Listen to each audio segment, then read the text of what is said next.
Hello everyone, my name is Jiayi Hu. This is the project presentation for eel6509 wireless communications.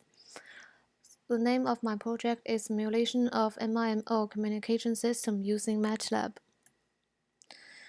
MIMO takes advantage of multi-antenna at transmitter and receiver to improve communication quality. Compared with common SISO system, MIMO also includes SIMO, which is single input, multiple output, and MISO, multiple input, single output. MIMO can make full usage of space resources by using multiple antennas, and it can exponentially increase the channel capacity without any increase in spectrum and antenna transmission power, showing obvious advantages. As a result, MIMO is regarded as the core of the next generation of mobile communication technology. This project will introduce how MIMO works first, then simulate an MIMO wireless communication system using MATLAB. Let's see something about MIMO's history. MIMO is often traced back to 1970s research papers concerning multi-channel digital transmission systems and interface between wire pairs in a cable bundle. A.R. Kay and D.A. George, Brandenburg and Weiner, and W. Van Eaton.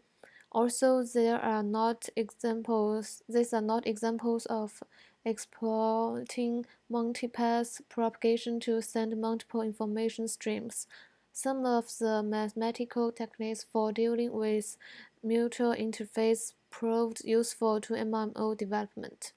In the mid-1980s, Jack at Bell Laboratories took this research a step further, investigating multi-user systems operating over mutually cross-coupled linear networks with additive noise sources, such as time dimension multiplexing and dually parallelized radio systems.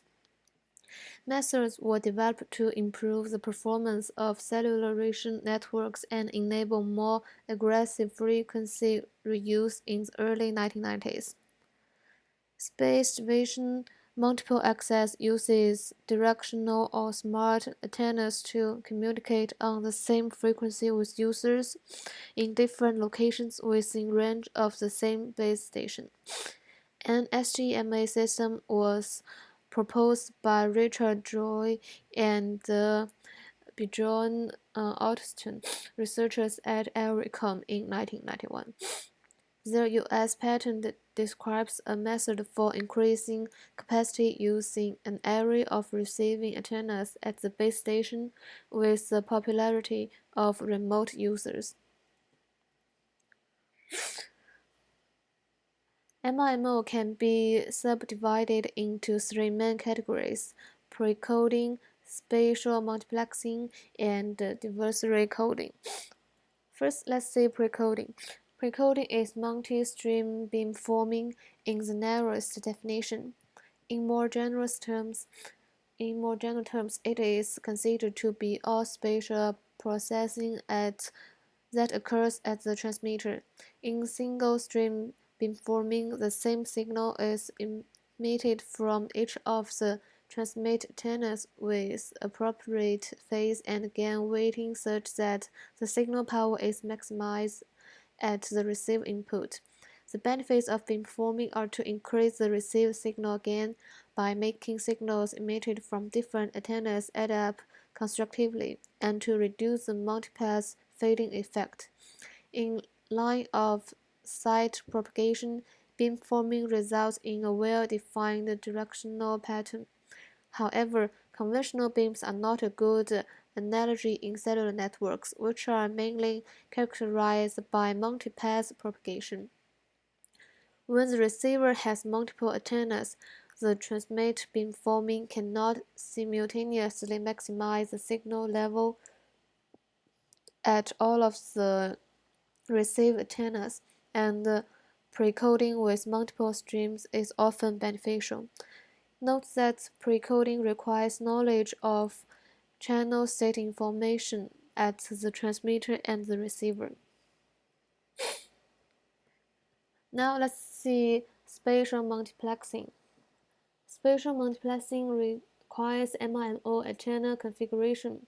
In spatial multiplexing, a higher rate signal is split into multiple low-rate streams, and each stream is transmitted from a different transmit antenna in the same frequency channel.